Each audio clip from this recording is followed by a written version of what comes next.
Welcome back to Calculus 1. In this lecture, we're going to continue learning about limits with a topic called limits at infinity.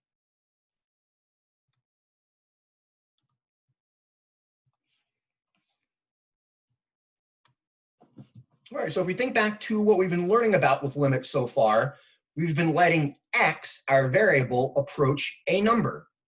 And we saw a lot of different examples with that. We could have the function values approaching a number, in which case the limit would exist, provided the function values all approach a single real number. We could have, as x approaches a number, infinite limits. But now we'll be talking about what happens as x goes towards positive or negative infinity, as we let x become really, really large, or here we're going to call that arbitrarily large. Now we could let x become a large positive number towards positive infinity, or we could let x become a large negative number. So we have kind of two different infinities that we can evaluate limits towards: a limit towards positive infinity, and then a limit as x approaches negative infinity. Okay, so we're just going to continue. We're just basically asked a question. As x becomes arbitrarily large, as a large positive or negative number, we're going to see what happens to the values of the function. And we're going to rely on the same basic idea as we mentioned before. A limit will exist if all of these function values approach a single real number. But now, as x becomes arbitrarily large. Now, going back to your pre-calculus course, which I like to do in this early phase of Calculus 1 to help bridge that gap from pre-calculus courses, algebra and pre-calc, to pretty much calculus and beyond. That's usually a large leap. So let's kind of relate what we're learning now, limits at infinity. It's closely related to your pre-calculus course when you learned about what's called end behavior, usually for polynomials and rational functions. Then, for end behavior in a previous course, you're interested in seeing what happens to the ends of the graph being very far to the right, towards positive infinity, or very far towards the left, towards negative infinity. So we'll start to kind of recall some of those ideas as we continue through this lecture. All right, we're going to call these limits at infinity. Different than infinite limits are when the limit value is positive or negative infinity. Now for limits at infinity, x is approaching positive or negative infinity, not the y or function values. Make sure you are clear on that distinction. Earlier, x approached a number, and it was the y or function values that got larger towards positive or negative infinity. Now, x will be approaching positive or negative infinity. Okay, so let's build off of some simple functions that you're probably familiar with. One of them we've already mentioned. The first one, which exhibits a basic limit at infinity, is the function 1 over x, a very simple rational function. Now we have these two basic ideas, which are really useful in red there. 1 divided by a small number is really big, and the more basic version, 1 divided by a big number is small. Now, why are we mentioning that here? Well, as x approaches positive or negative infinity, x is becoming really big. And this function, 1 over x, as x becomes large towards positive or negative infinity, 1 over a large number is going to become really small. As x becomes increasingly large, as x gets bigger and bigger, 1 over x gets smaller and smaller. Hence why we say these limits at infinity for 1 over x, as x approaches positive infinity, or as x approaches negative infinity, both of them approach 0. Again, that's the basic idea.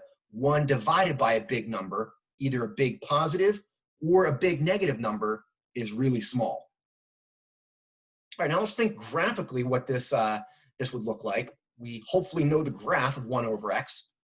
We're using it for a lot of examples, and it's pretty basic here. Arguably the simplest rational function. It has a vertical asymptote, but more importantly, there's a horizontal asymptote. Now, graphically, these limits at infinity might make sense. Notice what happens as we go very far towards the right, towards positive infinity. We kind of continue down that graph in the first quadrant, and notice it levels off, approaching 0, or y equals 0. So y equals 0, that is a horizontal asymptote.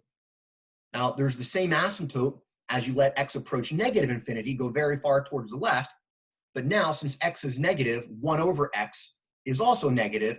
The values stay below then the x-axis. Okay, so that is a very simple basic function that has limits at infinity. For this function, 1 over x, as x approaches both positive and negative infinity, the y or function values approach 0. Now there's a related type of function. Here our function f of x was 1 divided by just x. We could also have functions related to this, f of x defined as 1 divided by x to a positive integer power. So instead of 1 divided by x as our function, we could have 1 divided by x squared, 1 divided by x cubed, 1 divided by x to the 4th, so on and so on, as long as the power in the denominator is a positive integer. Notice what would happen if the integer in the denominator is negative. You have a negative power in the denominator. That would actually flip and simplify to x to a positive power. So we're going to just make sure our exponents in the denominator here are positive integers. That way it stays as a fraction, a reciprocal 1 over a power of x. All right, and this is kind of even more like the 1 over big equals small example, because now a power of x, as x gets big, gets even bigger really faster than just x. So these approach 0 even faster now since we have a power of x in the denominator. Now, before we move on, you might want to copy these two results down. We will be relying on these through all the examples within this part and the next one.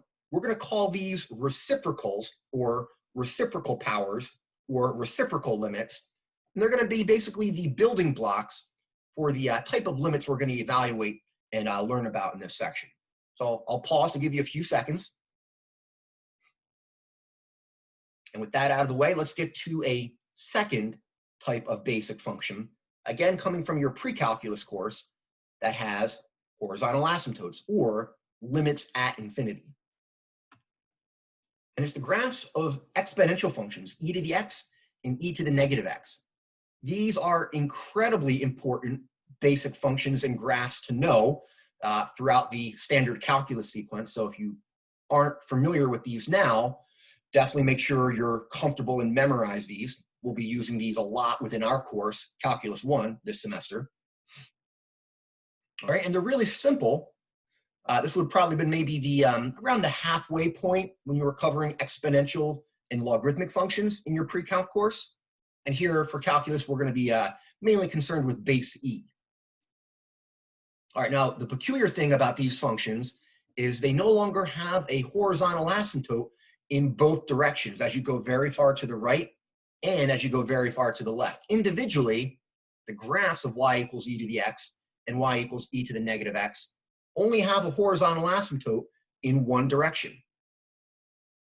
Notice for the first function, y equals e to the x, as you go very far to the left, as x approaches negative infinity, the graph or y values approach 0.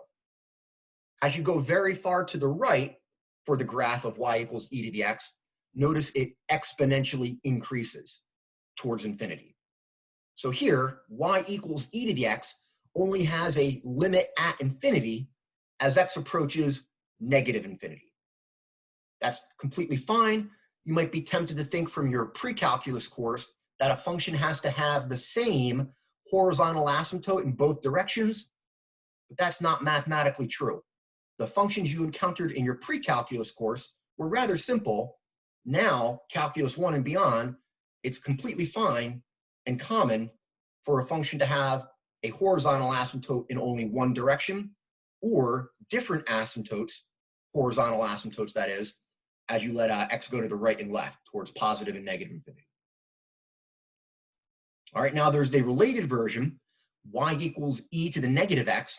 Basically, recall replacing x with negative x causes or induces a reflection over the y-axis.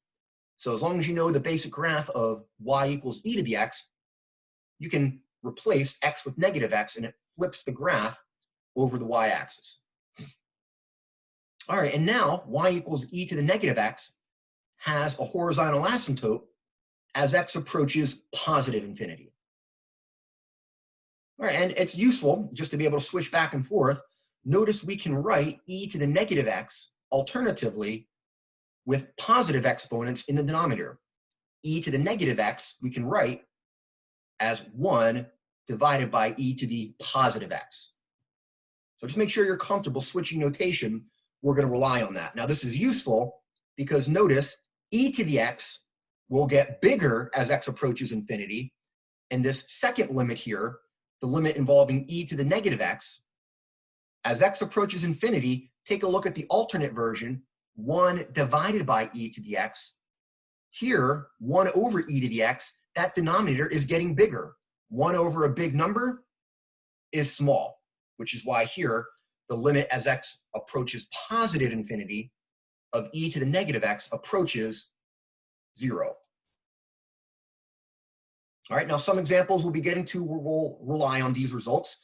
A few minutes ago, we were talking about the reciprocal limits, 1 over a power of x, or a reciprocal power. Here, we're going to be using, for some examples, these basic exponential results that exhibit limits at infinity. All right, with that out of the way, let's go ahead and take a look at some other ideas. Let's give a definition here for a limit at infinity. And it's a little peculiar. We have to be careful with our language. I try to be as informal as possible. I will be a little sloppy when I talk about a large value for x. Think of positive 1 million. That's a large positive number. Negative 1 million, I consider that to be a large negative number. That's going to be because we think graphically going to the extremes very far to the right or very far to the left. So just make sure you're careful with that. We have some basic ideas of large values of x, large positive or large negative values, but we have to be a little bit careful when dealing with negatives. Okay, so the first definition here, which is a intuitive or basic definition, not a formal, proper mathematical definition, which we'll reserve for after the standard calculus sequence. The definition here is if the values of the function now get arbitrarily close to a single real number L, that's like before, but now that happens as x becomes sufficiently large, as x approaches positive infinity, we then say this function has a limit at infinity. So if the values of x, as x approaches positive infinity, if the values of the functions all approach a single real number, that function has a limit now at infinity. All right, now the other direction that we could evaluate a limit at infinity at, as x approaches negative infinity, this is where we're a little bit careful. A positive number is always bigger than any negative number. So just to be careful, since we're going to be talking about negative values of x, just to properly quantify large and the idea of something being bigger, we have to use absolute value of a negative number. So since x is approaching negative infinity, since x is now going to be negative, absolute value of x would be positive, and that gives us a proper way to quantify with positive numbers, one thing being bigger than the other. All right, it's a similar definition, just now we're letting the values of x become large negative values. So this would also exhibit if the function values all approach a single real number, what we're calling a limit at now negative infinity. Okay. Now, in the basic examples we were mentioning, where we were kind of informally introducing the idea of limits at infinity, we saw some basic functions that coincidentally all had horizontal asymptotes. The equations of the horizontal asymptotes were of the same form, y equals, well, basically what we were calling the limit at infinity. Now, with the concept of limits and limits at infinity, earlier we redefined vertical asymptotes as infinite limits. Now we can make horizontal asymptotes a little more precise. And this is our new, very general definition for a horizontal asymptote that you'll basically be using for the rest of your mathematical career starting in Calculus 1, and then continuing if you go the full way, all the way up to Calc 27. All right. So what this basically says is as x approaches positive infinity, or as x approaches negative infinity, if the y or function values get really close to a number, a real number, L, then we say that that line, y equals L, the equation of a horizontal line, is a horizontal asymptote.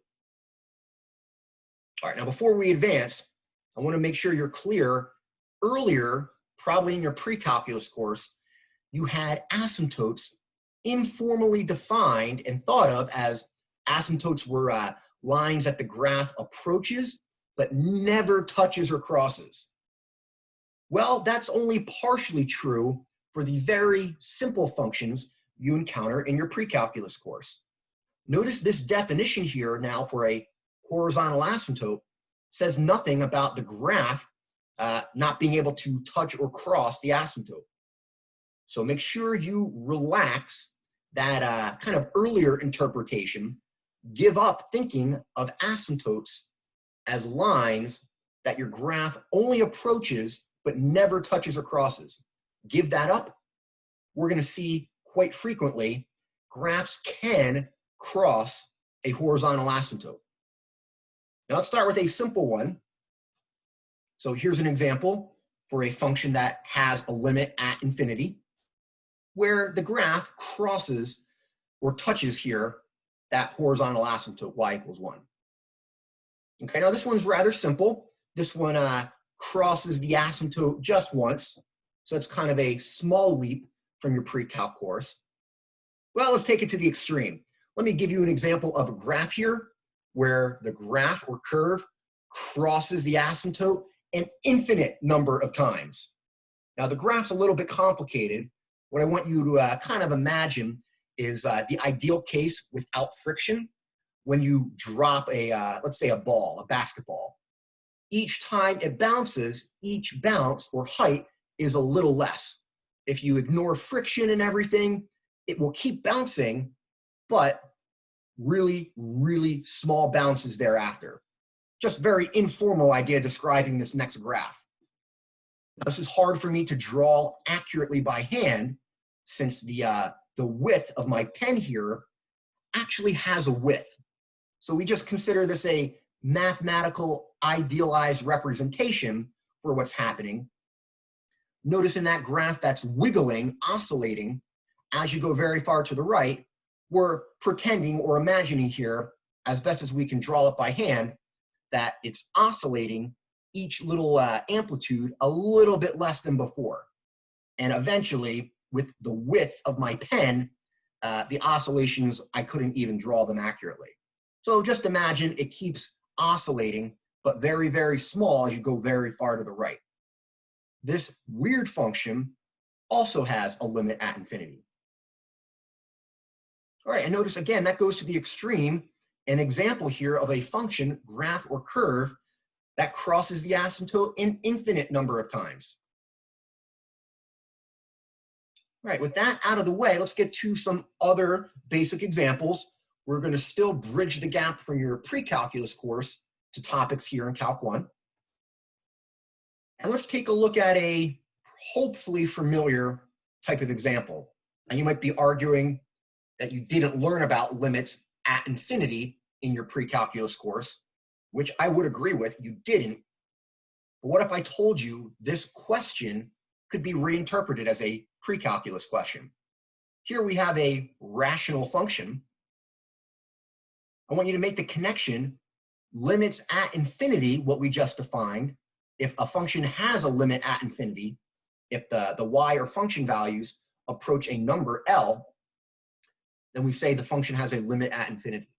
So instead of asking you to calculate a limit as x approaches infinity, in pre-calculus, you were asked, find the horizontal asymptotes for this rational function.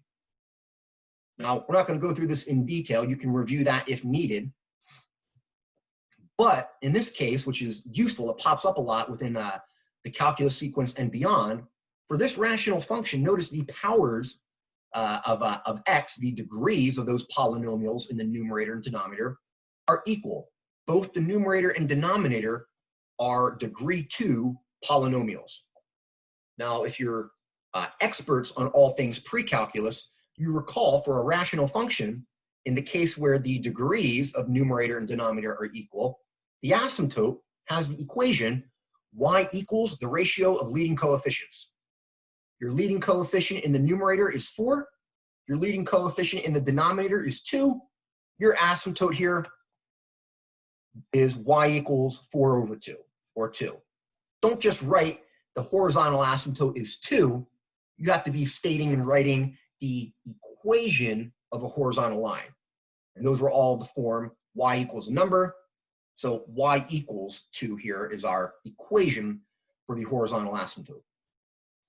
So great, we just did a calculus question, now talking about limits at infinity by thinking earlier with pre-calc ideas. So notice the answer at the top. Just thinking from pre-calc ideas, we get the answer here for a limit at infinity, 2. So here the limit is 2. That's because we're making the identification a limit at infinity can be interpreted as a horizontal asymptote. Now this is a really simple example.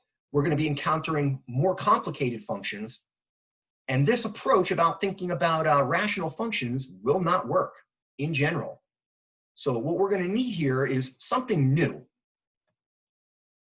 Now I want to kind of think back to what we were talking about earlier with the limit laws when we were encountering limits with indeterminate forms. We mentioned there's an indeterminate form. We didn't really encounter it then, only indeterminate forms of type 0 over 0, but there is another frequently encountered type, infinity over infinity, which is what we're going to be encountering here typically when dealing with limits at infinity. If you take a look at your numerator, notice as x goes to infinity, that polynomial 4x squared minus x plus 1, as x approaches infinity, those y or function values get bigger towards infinity. And the same thing happens with your denominator. As x approaches infinity, 2x squared minus 5x plus 2 also approaches infinity. So what's happening here is interpreting this now through calculus ideas is we have a limit that's presenting us with a different indeterminate form, infinity over infinity.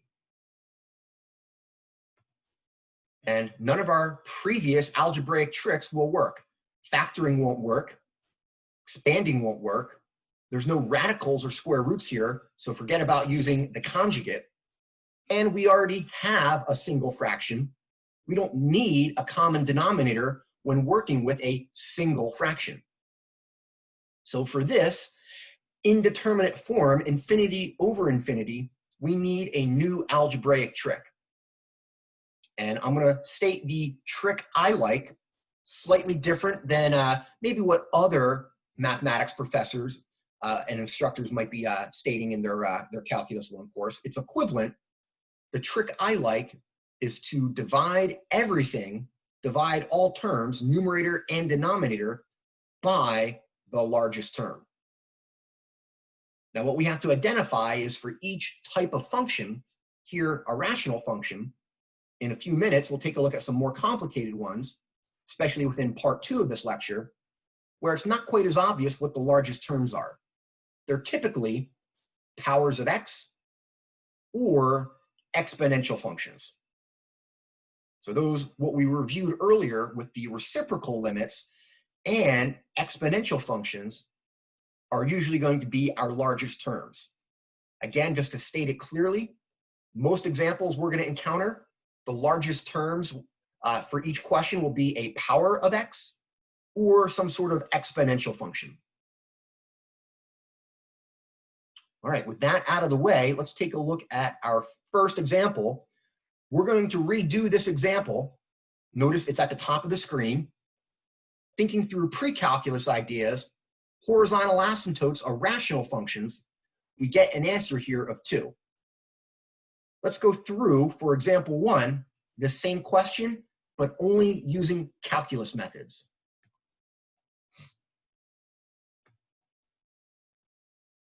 All right. So let's go through this one together. We'll give a follow-up right after this. All right, so we're going to be thinking here, our value for x is approaching infinity. X is becoming very large. Now, we can't, like earlier, plug in. We can only plug in a number for x. Infinity isn't a number, so instead of saying plugging in, we're going to take a limit individually of the numerator and denominator. The numerator approaches infinity, the denominator approaches infinity, giving us this indeterminate form, infinity over infinity. All right, and as before, whenever we encounter an indeterminate form, there's usually some sort of algebraic trick that we use to rewrite the function in a more easier to work with form, or an equivalent version. Okay, and here the trick is we're going to divide, and just to be clear, I mean we're going to divide everything, all terms in the numerator and all terms in the denominator. So we'll be dividing numerator and denominator by the same quantity, which algebraically is allowed. We're going to be dividing by the largest term. Well, we have to determine, for this type of function, what is the largest term as x approaches infinity. Okay, and what we're going to be using is kind of some basic comparisons, approximations. Now, x is becoming really large, so think of a large value for x, 1,000,000, x equals 1,000,000,000, some large value. Now, our functions here within the numerator and denominator both contain powers of x. All right, now if x is really big, think of x equals 1,000,000, 1,000,000 squared is really big. So here, if we were thinking of x being a large number, or as x approaches infinity, notice in that first polynomial, the numerator, 4x squared is so much bigger than negative x or plus 1. 1,000,000 by itself is bigger than 1. 1,000,000 squared, 1 is then insignificant. So what we're using here from pre-calculus is the idea of end behavior. The leading term determines the end behavior of a polynomial. All right, so your numerator behaves like 4x squared for large values of x as x approaches infinity. And same thing in your denominator, 2x squared is so much bigger than negative 5x and 2. So your denominator behaves like 2x squared for large values of x. Now we just compare, take a look at the largest term within the numerator, the largest term within the denominator. Coincidentally, they're equal. So we're going to identify for this rational function the largest term as x squared. What we're going to do, which is new, we're going to take our function and divide everything in the numerator and divide everything in the denominator by our largest term, which we're identifying now as x squared. All right, so I'll take our time here. Definitely pause if needed to understand each step. We have our original function, and we're using our largest term, x squared, and I'm dividing everything in the numerator and everything in the denominator by x squared. Why are we doing this? Well, what we're trying to do is rewrite the function in terms of those earlier reciprocal limits, 1 over a power of x. Those have very simple limits at infinity. 1 over a power of x approaches 0. So our algebraic trick here of dividing by the largest term is a way for us to mathematically introduce reciprocal powers within the numerator and denominator. Now let's simplify all of these 6 different fractions. There's either some full cancellations or partial cancellations. So notice x squared cancels out within the first 2 terms within the numerator and denominator, and then only 1 power of x after that. All right, and from here, we're basically done. But I want to make sure you realize the connection.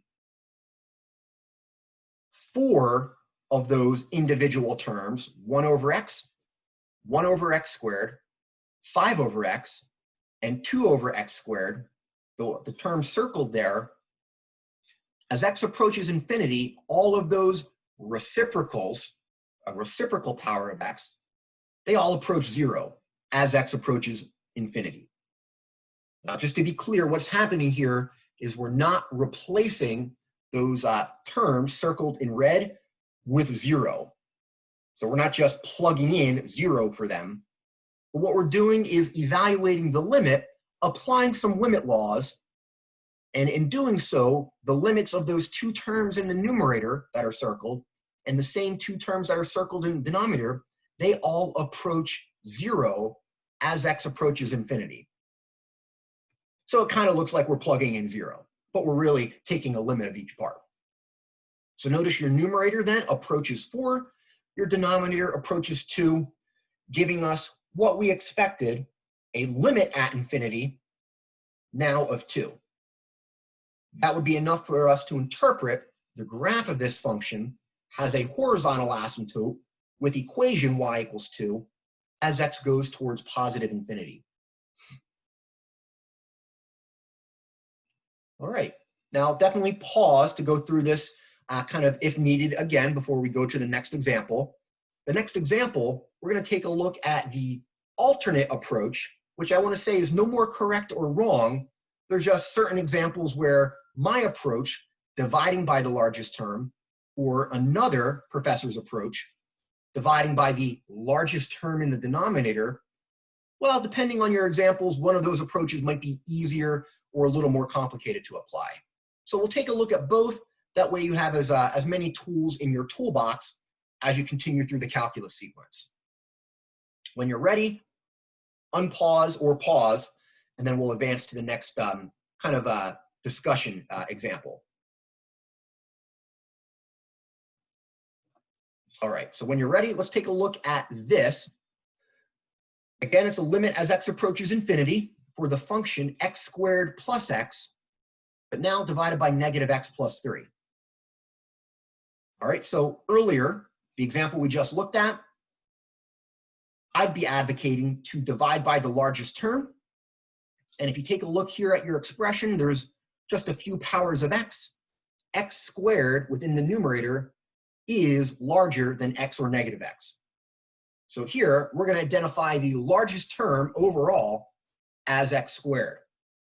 So we'll divide all the terms in the numerator by x squared, and also divide all terms in your denominator by x squared. All right, now let's interpret what's going on. We have reciprocal limits, 1 over x, negative 1 over x, and 3 over x squared all approach 0 as x approaches infinity. Your numerator overall approaches 1. Take a look at your denominator. Both reciprocals, the entire denominator is getting smaller towards 0.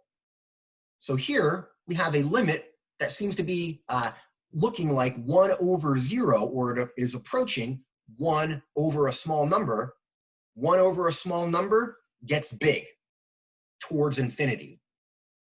But we have to be careful. We have to be careful with signs. Let's take a look at those fractions first. X is less than x squared when x is large, as x goes towards positive infinity. Now we can flip that, divide, cross divide, to get that 1 over x squared is less than 1 over x. Now just be careful. In your denominator, we have negative 1 over x. That's a bigger negative number than 3 over x squared when x becomes really large. So as x becomes sufficiently large, overall, your denominator is going to become a very small negative number. So what we find here is our expression approaches 1 over a small negative number. That'd be enough for us to conclude overall this limit is approaching negative infinity. Remember we said earlier, when we have kind of something of the form division by zero, a number divided by zero, the limit usually approaches positive or negative infinity. Okay, so this one is a little trickier to apply with the approach I advocate, dividing by the largest term. All right, let's take a look at the other approach, which is to divide by the largest term just within the denominator. Now, ignore your numerator, only look in the denominator. Well, you have negative x and 3. X is eventually bigger than 3. So we're going to say for just the denominator that the largest term is x. So here we're going to divide everything within the numerator and everything within the denominator by x. All right, and if we do that, there's the simplified version there. Dividing everything by x, you get x plus 1 within the numerator, and then negative 1 plus 3 over x. This is a little easier to see that the limit approaches negative infinity. Notice the numerator, x plus 1, that approaches infinity as x approaches positive infinity. And then within the denominator, you have a reciprocal 3 over x, which approaches 0 as x approaches infinity. But overall, the denominator approaches negative 1. So we get confirmation from earlier. Here, I'll confess, this is probably a little easier for this example, but then I'm left trying to explain what's special about the denominator. This approach works, so does the earlier approach I mentioned, as long as you're consistent and think properly about the examples. All right, that basically concludes part 1. We're going to immediately continue with part 2 of this lecture with a bunch more examples.